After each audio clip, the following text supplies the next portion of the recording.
empatnya berhalangan hadir ya. Jadi ibu yang mengambil alih untuk mengajar kelas 4 ya, karena ibunya sakit ya. Nah, jadi pada hari ini pembelajaran kita gabung ya, menjadi pembelajaran kelas rangkap ya, dengan model pembelajaran 211.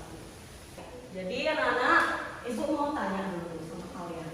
Kalau di desa itu ada seorang pemimpin. Kalau pemimpin desa itu namanya apa ya? Ada yang tahu? Ya, silakan. Kepala desa.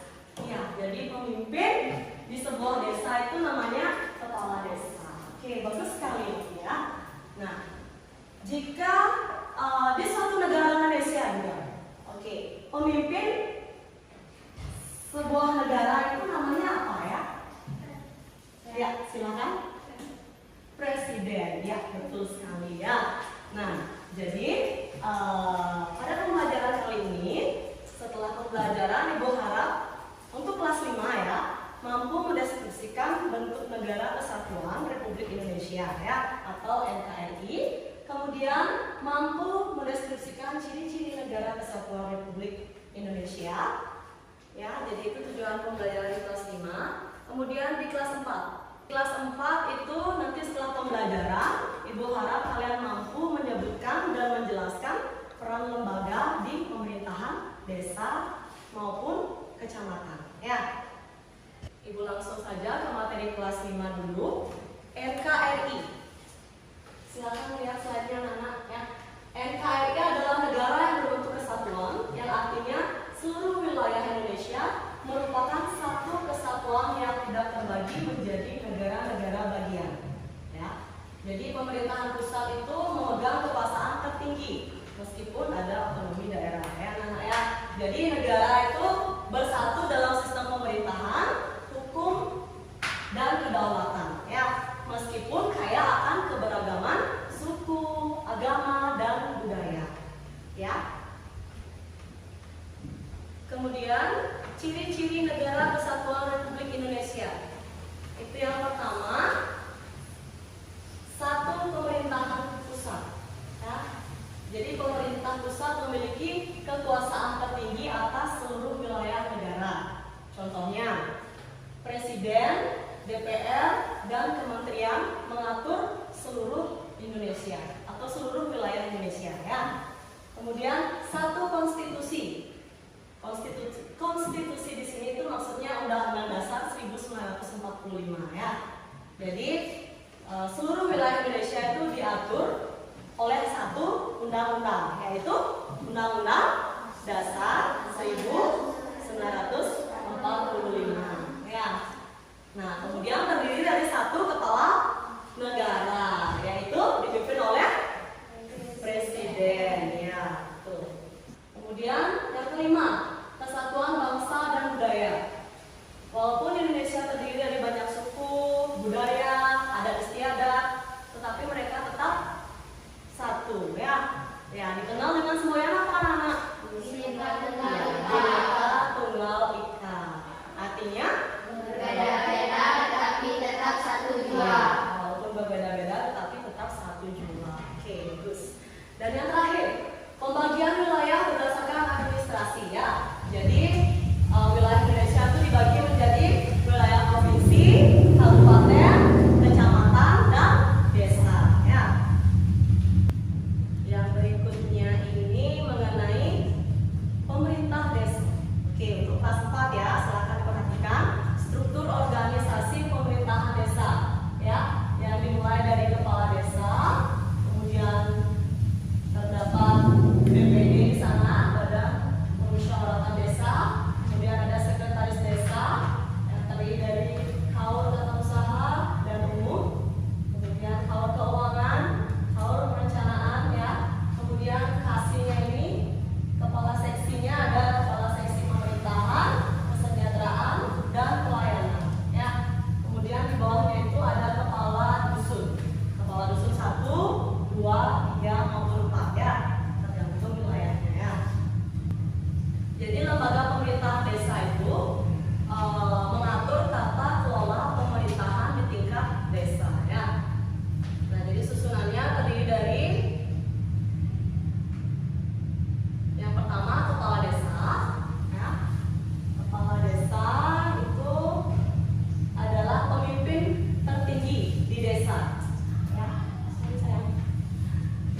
pemimpin tertinggi di desa yang dipilih oleh masyarakat. Ya, seorang kepala desa itu harus mampu berkomunikasi dengan baik, ya, dan memiliki pemahaman yang kuat tentang administrasi pemerintahan. Kemudian perangkat desa. Perangkat desa di sini terdiri dari sekretaris desa, bendahara desa, dan kepala urusan atau kalur, ya. Masing-masing memiliki tugas spesifik yang mendukung pencapaian tujuan pemerintahan. Ya. Misalnya, sekretaris desa bertanggung jawab atas administrasi dan pencatatan, sedangkan bendahara desa mengelola keuangan desa. Ya. Yang ketiga, Badan Permusyawaratan Desa atau disingkat dengan BPD. Nah, di sini BPD berfungsi sebagai lembaga legislatif di tingkat desa yang mewakili suara masyarakat. Ya, kalau ada keluh kesah apa dari masyarakat bisa disalurkan kepada BPD. Ya. Nah, kemudian ini struktur pemerintahan kecamatan. Nah, bisa kalian lihat di slide-nya. Ya, yang pertama di bagian atas itu ada camat, ya. Kemudian ada sekretaris camat, subbagian perencanaan dan keuangan, subag, ya, subbagian, ya, subag umum dan kepegawaian. Kemudian terdapat di bawahnya itu seksi tata pemerintahan, seksi ketentraman dan ketertiban, kemudian seksi pemberdayaan dan seksi kesejahteraan sosial. Nah, yang terakhir juga ada di sini kelompok jabatan fungsional, ya. Nah, kalian juga tahu juga bagannya seperti apa. Nah, jadi kecamatan merupakan wilayah kerja camat sebagai perangkat daerah, ya. Jadi setelah di tingkat desa itu ada namanya tingkat kecamatan, ya. Nah, jadi setiap urusan pemerintahan yang menjadi kewenangan daerah itu dilimpahkan oleh bupati. Itu tugasnya dari kecamatan, ya. Nah, jadi susunan lembaga dan peran kecamatan itu antara lain. Yang pertama, camat. Camat mempunyai tugas memimpin pelaksanaan tugas dan fungsi kecamatan, ya. Yang kedua, sekretariat. Sekretariat adalah unsur pembantu pimpinan yang berada di bawah dan bertanggung jawab kepada camat. Nah, kemudian subbagian pada sekretariat itu dipimpin oleh kepala subbagian yang berada di bawah dan bertanggung jawab kepada sekretaris. Nah, ini juga ada subbagian perencanaan dan keuangan yang mengatur seluruh keuangan yang ada di kecamatan, ya. Subbagian umum dan kepegawaian tugasnya melakukan penyiapan bahan perumusan, pengorganisasian, pelaksanaan, dan evaluasi serta pelaporan, ya. Keenam, seksi tata pemerintahan mempunyai tugas melaksanakan penyiapan bahan perumusan kebijakan teknis yang meliputi pembinaan dan pengawasan tertib administrasi pemerintahan desa atau kelurahan. Yang ketujuh, seksi ketentraman dan ketertiban. Nah, kalau seksi ketentraman dan ketertiban ini mempunyai tugas melaksanakan penyiapan bahan perumusan kebijakan teknis, pengordinasian, pelaksanaan, pemantauan, evaluasi serta pelaporan, ya.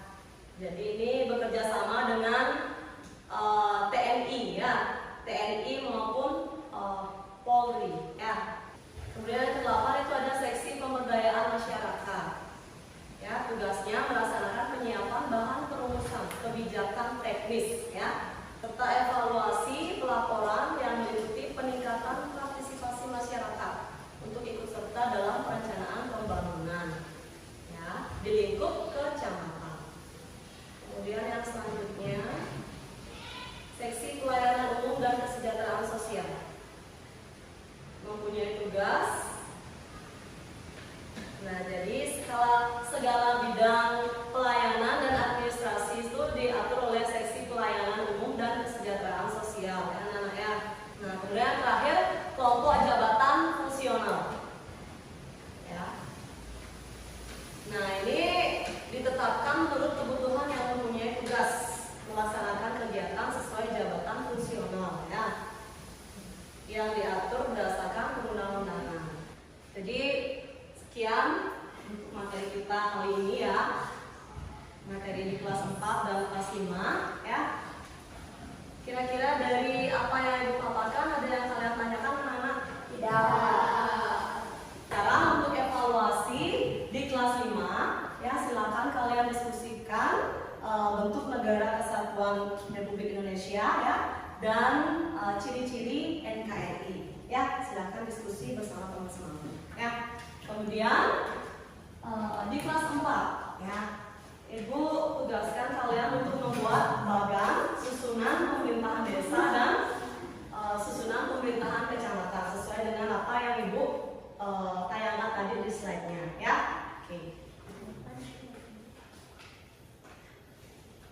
Oke, sudah selesai anak-anak? Sudah. Oke, apabila sudah selesai nanti tolong tugasnya dikumpulkan ya. Nah, kemudian selanjutnya Ibu ingin mengulas, refleksi sedikit ya, mengenai apa yang telah kita bicarakan tadi pada pembelajaran kelas 5. Nah, jadi tadi kalian sudah mengenal apa saja anak-anak? Yang pertama, sudah belajar apa aja? Mengenai bentuk negara kesatuan Republik Indonesia.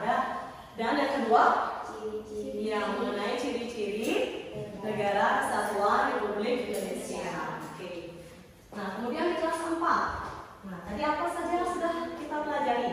Yang pertama, mengenai bentuk atau struktur organisasi di tingkat